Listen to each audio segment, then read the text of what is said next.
And it's a good afternoon, Lagos, Nigeria, wherever you are joining us from, England, UK, wherever. Those of you who join in the diaspora, welcome to Borderlines, the only show that takes you beyond borders. Now, I've got a confession to make, and I'm about to embarrass our next guest, but I absolutely adore his mind. We've had, as you all know, really, really important people, super intelligent people, intellectuals that shape, the world and conversations and thoughts. And yes, I respect a lot of them. But today's guest, our first guest today, is one that, when I say it's an absolute honor, look, I'm going to pose. He actually followed me today. I've got to tell all of you. He followed me today. If you go on my Twitter, you will see me famzine. And I'm not afraid to say it, because having him today literally is an honor. Being in conversation with him is a defining moment in my journalistic career. Now, our guest has long challenged the ideology of underpinnings of empire, the moral contradictions of Gulf state regimes, and the silence or complicity of much of the Muslim world. His commentary cuts through the clutter of diplomacy and military strategy to ask the deeper questions. I would go as far as to say what he does, and I don't know whether it's intentional or not, is to interrogate each of our thoughts, irrespective of the position you take.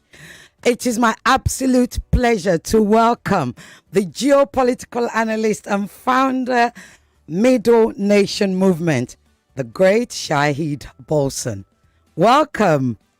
It's absolutely a pleasure and a privilege to be here. Thank you so much. No, the pleasure is ours, the privilege is ours, and honestly, when we did the publicity to say you were coming, one of our, I've got to tell you this because it seems like we have an hour on this show, but really it goes so fast.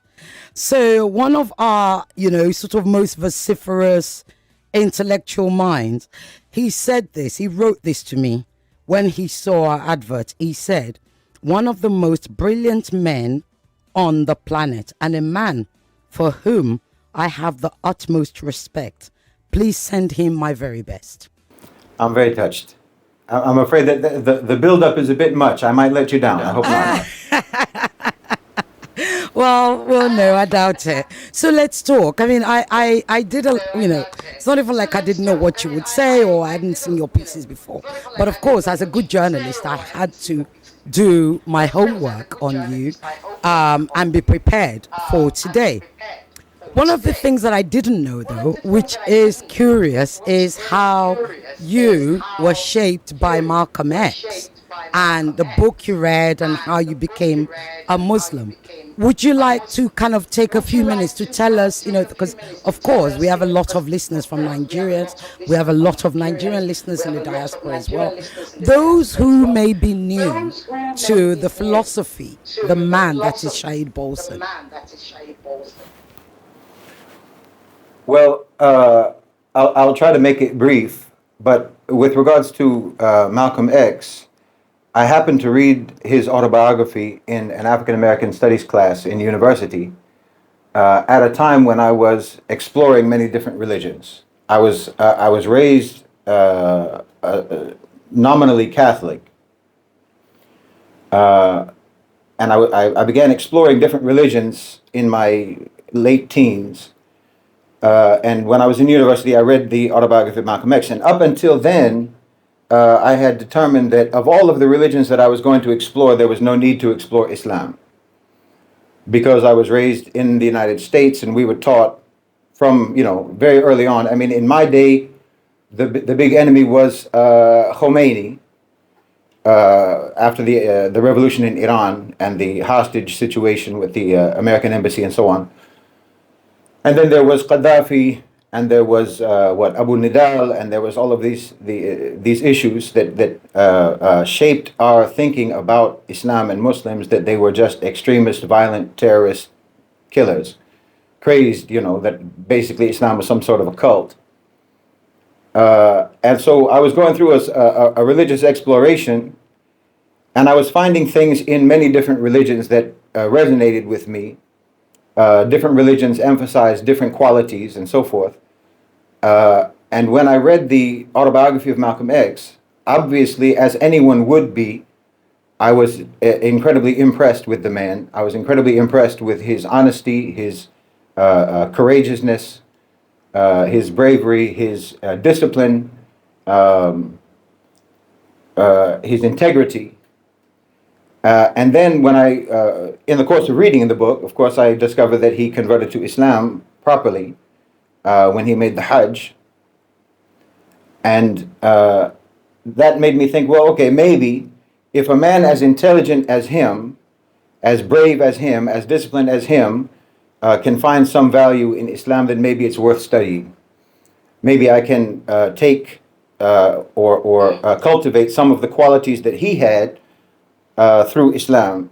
So at that point, I began to study Islam. If I had not read that book, I don't think that I would have studied Islam at all, because I had been raised not to. But when I read about Malcolm X and I read his autobiography, well, that opened the door for me to read about Islam. And then once once that door opened, I just went through that door and I never came back. Very interesting. At this point, I've got to ask you a question then, having gone through the journey of, conversion and becoming a Muslim and having studied in Islam, even going as far as to change your name. A Muslim friend of mine said to me about, I don't know, 2, 3, 4 months ago, he asked me a question which I couldn't answer because I'm a circular person. He said, Ireti, what has Islam done so wrong that is so demonized? What, in your opinion, is the answer to that? Oh, well, it's not a question of what Islam has done wrong. It's a question of what the West has done wrong that Islam has done right, and they don't want you to know that. The problem about Islam is that it is a civilizational force that is a counterweight to the West. It's a counterweight to Western imperialism and Western really disbelief and vacuum of values, vacuum of morality. And they have achieved their status through brutality and savagery and violence, whereas Islam did not do that. And Islam poses an alternative to their system. It poses an alternative to their value system, a successful model for life. And I'm not talking about Islamist politics. I'm talking about as a living human being and as a civilization and as a society. Islam poses an alternative to the Western model, which they need to, which has caused the West to be threatened by it and to therefore demonize it. So rather than saying that it is anything that Islam did wrong, it's quite the opposite. Is that Islam hasn't done the wrongs that the West has done, and that exposes the wrongs that the West has done when in comparison to to Islam and to the Muslim world and to Muslim history. So it's very much about the othering. They're not like us, so we will say bad things about them or demonize them. Right. Well, I would say, I'm sorry to interrupt you, but it's not just that Go ahead. they're othering us. It's not just that we are other. It's that we are better. And this is what they cannot tolerate. This is what they cannot allow anyone to understand or anyone to know. It's just like I've talked about before. If you're a snake oil salesman, you don't want anyone to have real proper medicine. Anyone who's selling proper medicine that's going to actually heal you and cure you and make you better and make you a healthy person, they never want you to have that because they're trying to sell you snake oil. So they will demonize the one who's actually selling proper medicine. They'll tell you that he's selling you poison and so forth, because he's the one who's telling you that. He's the one who's the poison dealer, and he doesn't want you to get proper medicine. So it's not. It has nothing to do with what the Muslims have done wrong. It has to do with what the Muslims have done right. Friday the 13th, Israel attacked Iran, and everybody saw it. What were your immediate thoughts? Of course, I've seen your videos, the 2 parts of your message to Israel, but that initial attack, which some could say had been building up, we could argue has been building up for quite a couple of decades. What were your immediate thoughts?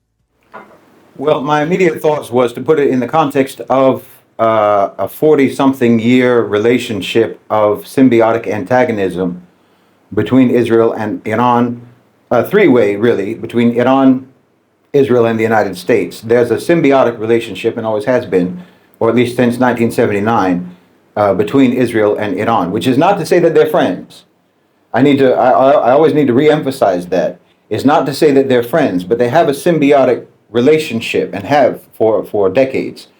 And so I put it in the context of that 40-odd year relationship, 50 years almost, and then of course within the context of the last 2 years and the previous, what were inarguably orchestrated conflicts between Iran and Israel, with the strikes, the retaliatory strikes by Iran for the bombing of their embassy in Syria by Israel, then the one in April, and so I put it in the context of that, and I said in our Telegram chat, and if you don't mind me plugging that, if people want to join and join our Telegram chat, Middle Nation Telegram chat, I'm there almost every day to discuss with people. It's been at least 20 years since I became alarmed by any threat between Iran and Israel, any conflict between Iran and Israel. It's been at least 20 years since it alarmed me, because if you're from my generation, you've gone through, as you just said, we've been hearing that Iran is going to destroy Israel and Israel is going to destroy Iran basically my whole life. We've been hearing that for ages. And of course, it's never happened, and no one ever really intended it to happen. So when the June 12th, I think it was, when they struck, I go into that with the understanding that there is a ceiling on escalation that will not be breached. That this is an understanding between all the parties involved, between Iran, Israel, and the United States, that there is a ceiling to escalation that will not be breached, and that there is another agenda to this conflict.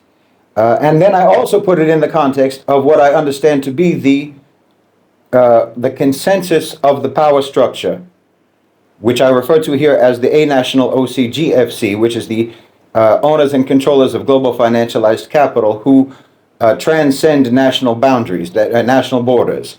You talk about your program is borderlines. Well, they don't believe in those, and they don't have any. They transcend borders, and they don't have any affiliation, they don't have any patriotism, they don't have any nationalism, they don't have any loyalty to any particular country. They're loyal only to capital, they're loyal only to profits, they're loyal only to their shareholders. And they have joined hands with the GCC, particularly with Saudi Arabia and the UAE, in a plan for the region. And the plan for the region is one of development, and it's one of peace, it's one of stability, it's one of prosperity. And that requires some serious changes in the landscape and the terrain of the Middle East as we have all known it our whole lives. That has to mean an end to militant groups, the elimination of militant groups, whether you're for them or against them. The regional plan requires them to be disarmed and disbanded and eliminated by one way or another. And it requires Iran and Israel to be integrated into the region, and to cease the symbiotic antagonism that has characterized their relationship for 40 years, 50 years. So I also put it in that context. And I understand that Iran, when they, for example, established this détente with Saudi Arabia, that was in the context of this regional plan. They're putting their ducks in a row to where they can actually make this happen. All of the prerequisites that are necessary for the stabilization and the development of the region are being put in place now, one by one. You've seen how really, functionally, Iran has cut loose Hezbollah. They cut loose Hamas. They haven't entirely cut loose the Houthis, but that's because the Houthis anyway already have operated with relative autonomy. I think that the West has exaggerated the extent to which the Houthis actually belong to Iran or are controlled by Iran. The Houthis are an autonomous entity. They have been supported by Iran, but they have a degree of autonomous command authority. So Iran is making the necessary changes to facilitate a better relationship with the region, because you have to understand, again, whether you and I like it or not, whether you and I agree with it or not, this is the way that the region feels. The region does not look at Iran much differently than they look at Israel. They see that Iran has been a destabilizing actor in the region. They see that it has been an expansion-minded actor in the region, and it has largely spread its influence by means of militant proxies that have targeted Sunni Muslims more than anyone else. So there is a great deal of animosity between the Gulf states and of course in Iraq as well, to one extent or another, inside of Lebanon, inside of Syria. There's a great deal of animosity towards Iran, and they have a very deep hole of distrust that they have to get themselves out of. Again, this is whether you and I agree with it or not. This is the feeling in the region. And Iran understands that they have to get out of that hole of distrust, and they have to find a way to repair their relationship with the Arab world, with the wider region, with the GCC and with the Levant, what we call Bilad al-Sham, Greater Palestine, Lebanon, Syria, and so forth. And they are doing the changes necessary. They're doing the necessary changes. I believe that they are acting in good faith, but they are absolutely walking through a minefield, domestically and regionally. I think that Iran has a very difficult task, and I think that the GCC, including, of course, the main players being Saudi Arabia and the UAE, and I believe that BRICS, because this is all aligned now. We have the GCC, we have all the initials.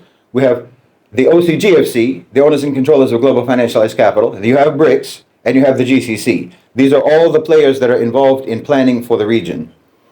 And I believe that BRICS also would like to see, the GCC would definitely like to see, and the OCGFC would like to see a different regime in Iran.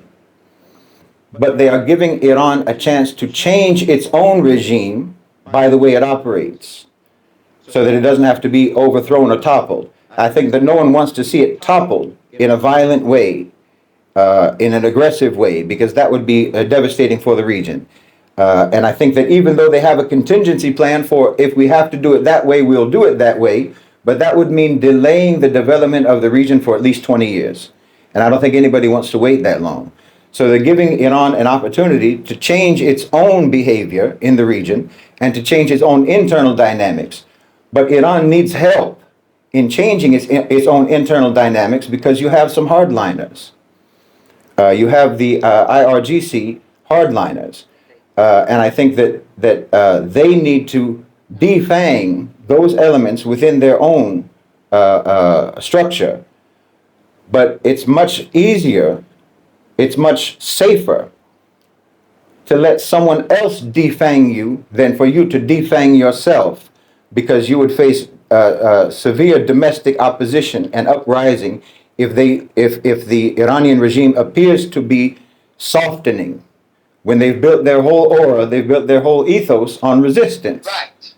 So the ethos that they created for themselves has trapped them, that they have to maintain this persona and this posturing that makes it very difficult for them to change. And this is where the symbiotic antagonism becomes useful, because you can have the so-called destruction of their nuclear sites. Okay, well, we can't pursue that anymore. You can have hardline members of the IRGC eliminated by Israel. Okay, well, unfortunately, these people are gone. You know, this is the position that Iran can take, because we can't take them out ourselves. We can't retire them ourselves, because there would be a public outcry. But we can utilize the 40-year-long symbiotic antagonism to eliminate people that we need eliminated, but can't do it ourselves. Thank you. I really wished I wish we had booked you for 2 hours, but I'm sure you would have said no. So where does it's interesting what you said. You said, Iran has kind of, offloaded Hamas and everything. And then I need to ask you, where does the Palestine, or where does the freedom of Palestine sit in all of this? One of the things that you talked about in your message to Israel, you said, look, you are allowing those who exiled you, those who ostracized you, those who abused you and annihilated you, to use you to perpetrate a genocide. I'm going to give you 2 minutes because I've still got loads of questions and we're almost running out of time already. How explain that to us, unpack that to us within what you've just said about Iran, because we've all always thought, Iran, well, at least that's what we're told, Iran supports Hamas, therefore, Palestine is center to all their, fights, if you like. Well, I mean, you have to understand that most of what passes for geopolitical analysis is just narrative spinning. And you have to try to look past the narratives and look at real existing power dynamics and look at real outcomes. Look at what has actually happened. Try to look at the facts. The fact of the matter is, for example, with the rhetoric about Iran and Hamas, Iran has not actively supported Hamas for many, many years. In fact, Hamas has been supported primarily by Qatar ever since they became the government in Gaza. They've been supported by Qatar. There isn't a single building that has been built in Gaza that was built by Iran. They haven't put one brick on top of another inside of Gaza. So all of the rhetoric about Gaza and Palestine being extremely important to Iran is a narrative. It's a narrative of resistance that gives Iran a credibility and a legitimacy in a region that does not like them. Right, interesting. We heard Ayatollah Khamenei talk, in his speech when he finally came out of what we're told was the bunker. He talked about victory and he mocked the US's claims of destroying their nuclear site. Yes, I see you smiling. What do we believe? Do we believe Donald Trump? Do we believe the Ayatollah? Who is telling us the truth? You'd be a fool to believe either one. They don't. Politicians don't tell the truth. You'll never hear the truth from a politician unless you're another politician or unless you're the owner of that politician, meaning from the business sector, from the private sector. The politician's job is not to tell the truth ever. That's what they're good at. That's what they're skilled for. That's their job. Khamenei obviously again has to appeal to his domestic audience. Now, with regards to what factually probably happened, obviously their nuclear facilities have not been destroyed. This is obvious. What's known is that they were even informed by the United States prior to the attack on the nuclear facilities, so they knew in advance that it was going to happen. See, this is what I mean. This is choreography. This is not conflict. And thank goodness it is. See, this is the thing. People, when I say that, people think that I am berating Iran or I'm saying that they're hypocritical or something like this. No, they're acting very wisely. And I admire that and I respect that.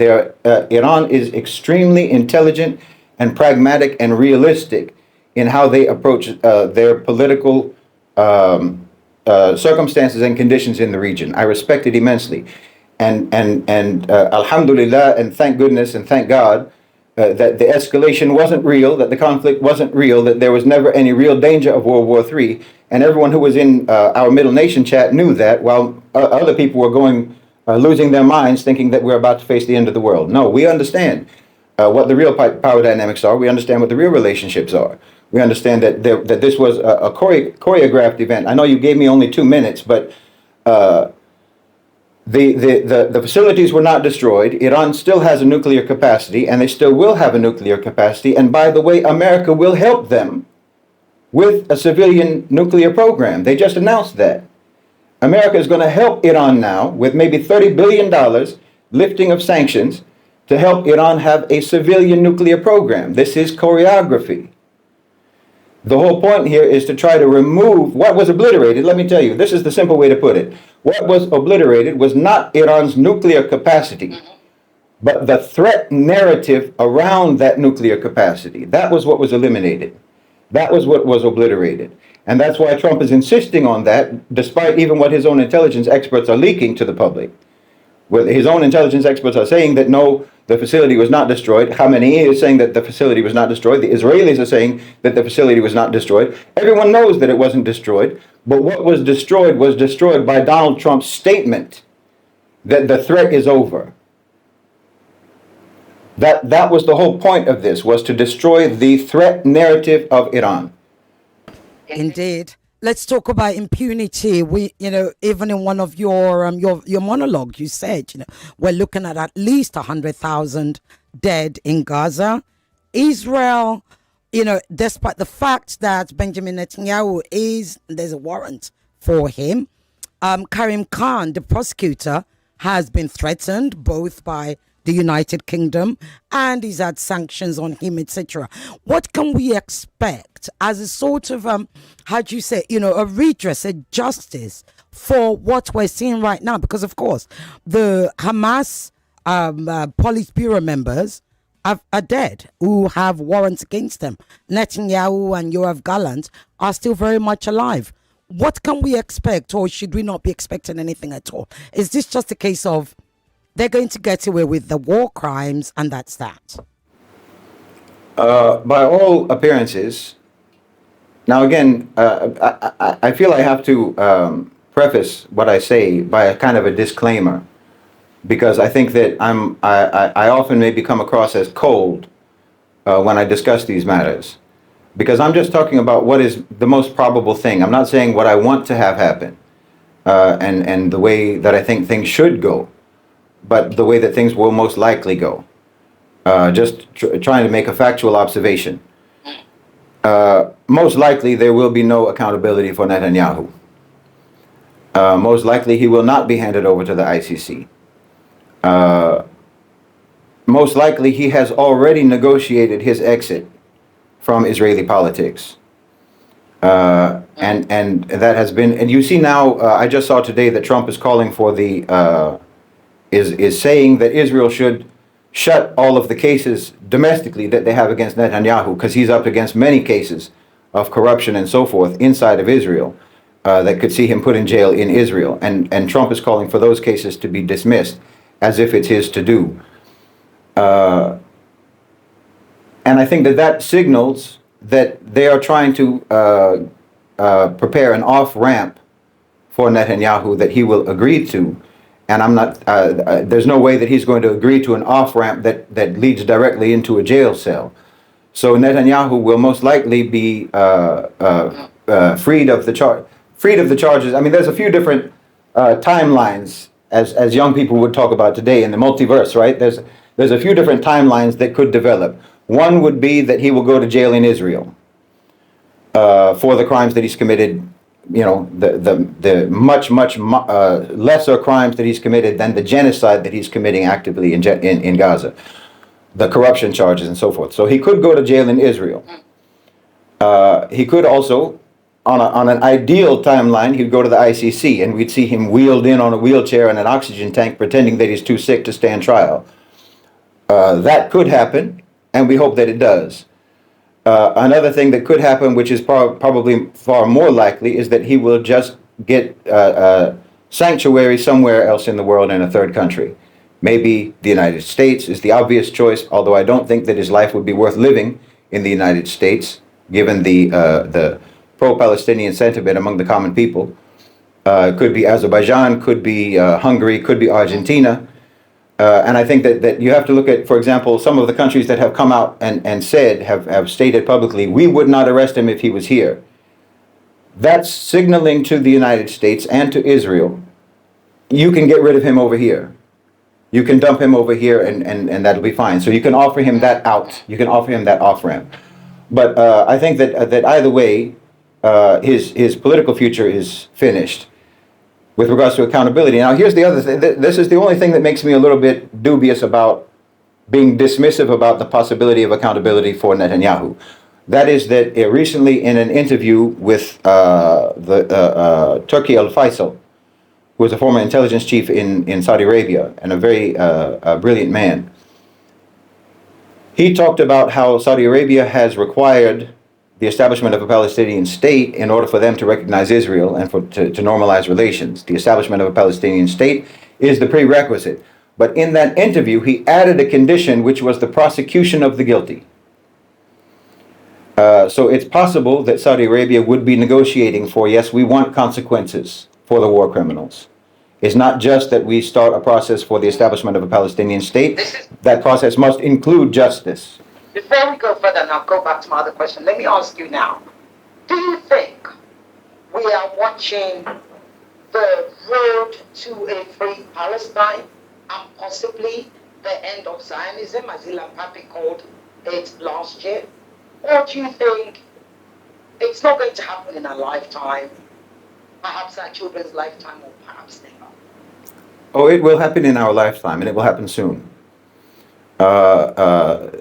Everything, all events, like to sort of paraphrase Hamlet, all events inform against Zionism. The region is going to be, Israel, so-called, is going to be de-Zionized. And that's part of what we're seeing. That's all of what we're seeing now, is the process of preparing the groundwork for the de-Zionization of Israel. The preparing the groundwork for the integration of Israel into the region and a transfer of Israel's dependency on the United States. That dependency is going to be transferred to the Gulf. It's going to be transferred to the GCC. Israel is going to have a new boss. It's going to have a new landlord, and it's going to be an Arab. This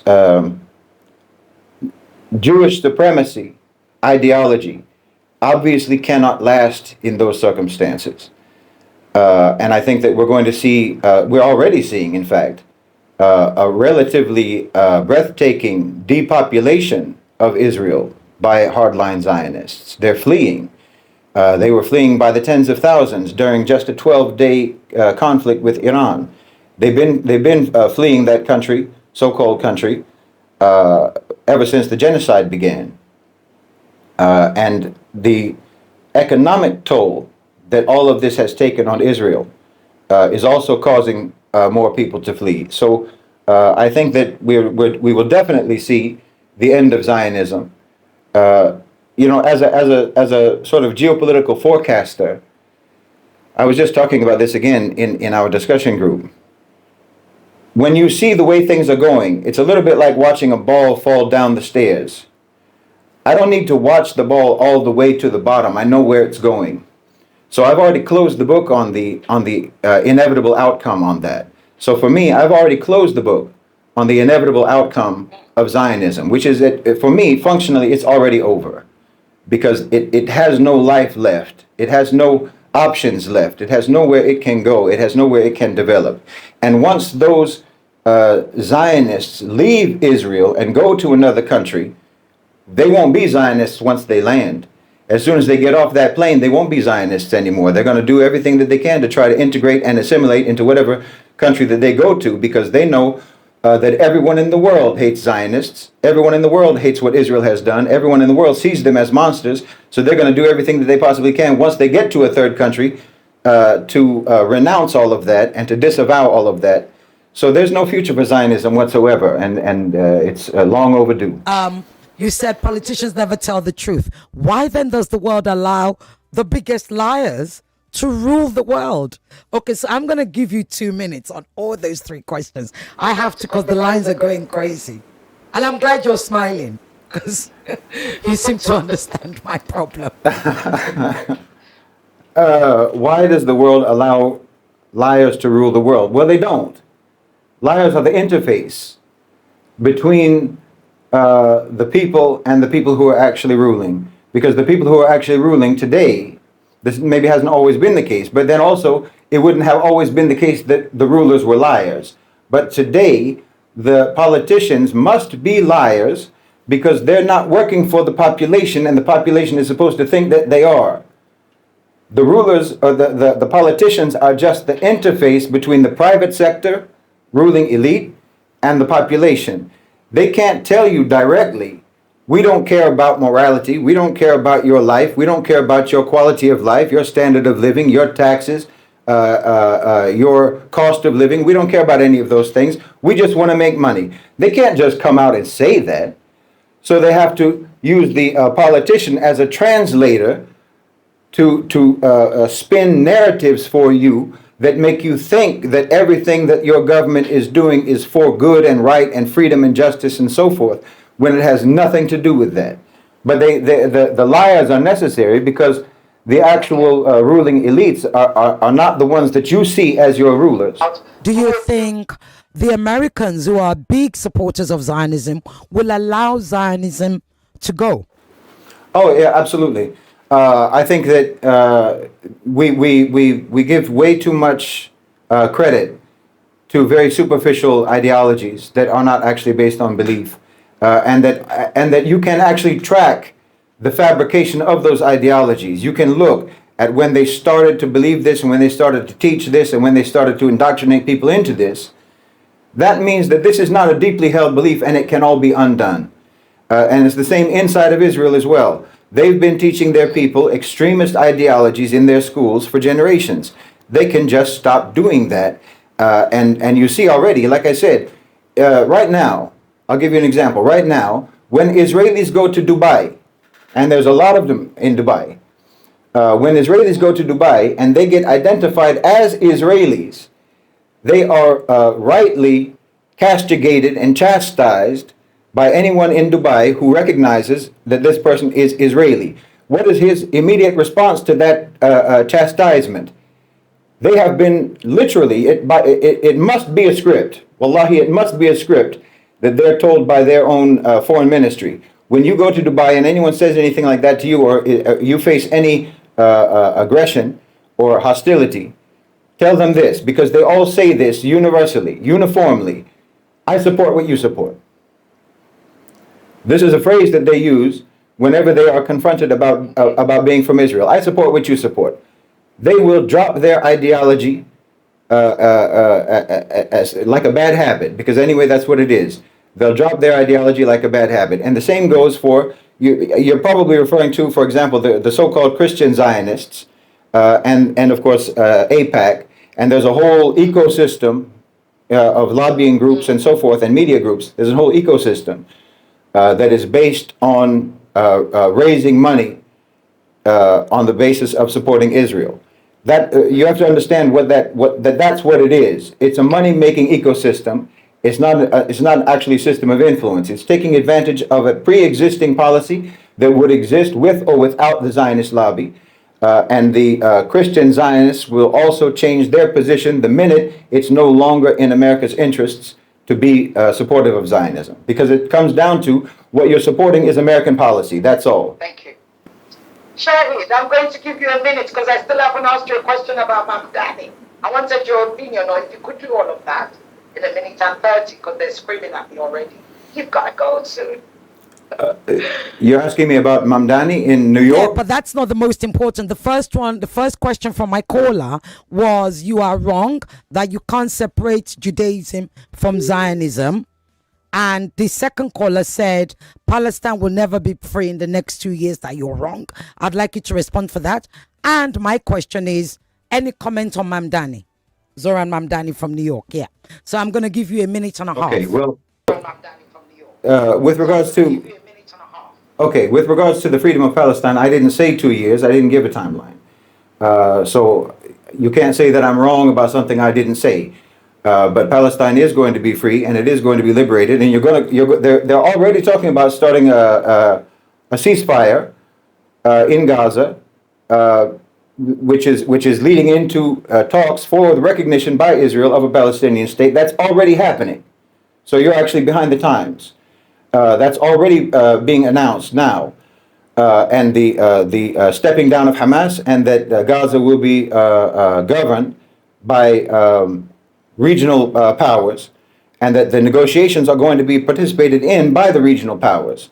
So you're already behind the times in terms of what's actually happening. Where it's going to start with a two-state solution framework for the negotiations, but events in the West Bank, there's already a built-in self-destruct trigger in the West Bank for two-state negotiations. So they're going to hit a roadblock when it comes to the West Bank issue, and that's going to now lead into changing the framework into a one-state solution, and we're going to see that in my lifetime. I hope that my lifetime is going to be longer than 2 years, but it will be at least sometime within my lifetime, inshallah, bi'idhnillah. With regards to the man who said that I'm wrong, that Judaism can't be separated from Zionism, well, you have a right to your opinion. Everyone has a right to be mistaken. With regards to Mamdani, I don't have a lot to say about Mamdani. I think that he's a politician like any other. I think that it signals, because in the campaign, they were really pushing the Zionist narrative and trying to get him to be on board with Israel and so forth, and really highlighting that. And I think that that very much worked against them. And I think so it signals also that you are seeing now a change in the representation within the power structure with regards to conformity with the historical position in support of Israel. And that is all part of what I've been talking about, which is the regional plan for the region.